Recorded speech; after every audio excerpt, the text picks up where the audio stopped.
Assalamualaikum warahmatullahi wabarakatuh.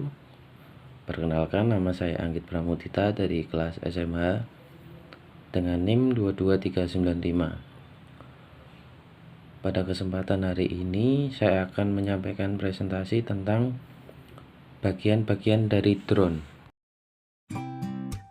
Drone adalah istilah yang digunakan untuk menyebut sebuah kendaraan terbang tanpa awak. Pada awalnya, drone hanyalah sebuah fasilitas yang digunakan oleh pihak militer. Namun, kini semua orang bisa menggunakannya untuk berbagai keperluan. Sebagai kendaraan terbang tanpa awak, drone memiliki komponen atau bagian-bagian penyusun yang terhubung satu sama lain. Bagian-bagian drone ini memiliki peranan dan fungsinya tersendiri, hingga alat ini bisa terbang sesuai fungsi yang diinginkan oleh penggunanya. Mengenal bagian-bagian drone beserta fungsinya. Untuk memberikan hasil terbaik, beberapa orang lebih memilih untuk merakit drone sendiri dibandingkan membeli drone yang siap pakai. Maka dari itu, penting sekali untuk mengerti setiap bagian-bagian drone beserta fungsinya masing-masing. Berikut penjelasannya. Nomor 1 adalah frame. Frame adalah kerangka utama dari sebuah drone. Umumnya, kerangka drone tersendiri terdiri dari dua jenis, yaitu kerangka 4 motor dan kerangka 6 motor. Pada jenis kerangka 4 motor, setiap motor saling terpasang menyerupai tanda plus.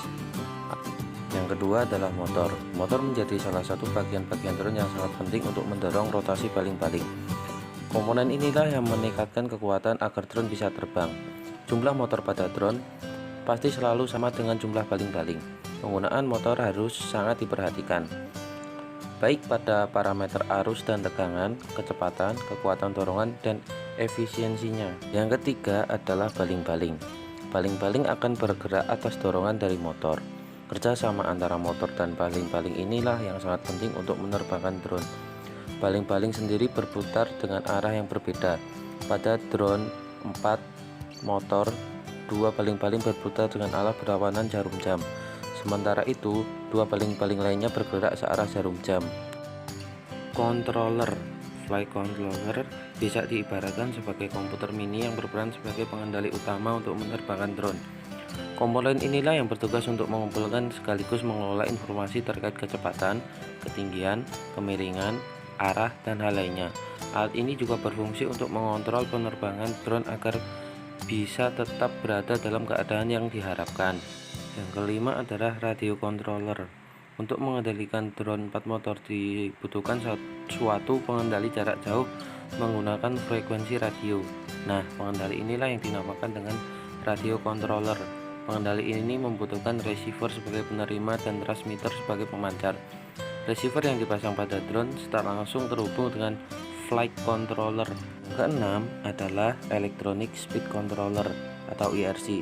Komponen ini bertugas untuk mengatur kecepatan motor pada drone. Cara kerjanya bermula saat flight controller menerima sinyal untuk meningkatkan kecepatan. Sinyal ini kemudian diterima oleh ERC yang terhubung dengan motor pada badan drone. Yang ketujuh adalah baterai. Drone tentu saja tidak lengkap tanpa adanya baterai. Komponen ini berperan sebagai sumber daya bagi drone. Baterai pemasok energi melalui kabel distribusi listrik. Jenis baterai yang umum digunakan adalah LiOnPo atau lithium ion polymer, yang setiap sel memiliki nominal daya sebesar 3,7 volt. Semakin besar ukuran drone, maka semakin besar pula daya baterai yang dibutuhkan untuk bisa merekam motor-motornya. Yang kedelapan adalah kamera. Jika penggunaan drone difungsikan untuk mengambil video syuting, maka harus ada kamera yang melekat pada badan drone. Biasanya kamera digunakan untuk tujuan fotografi atau videografi. Menggunakan drone adalah kamera GoPro yang berkualitas, namun juga bisa menggunakan kamera mirrorless yang bisa menghasilkan gambar lebih berkualitas. Sekian presentasi yang dapat saya sampaikan.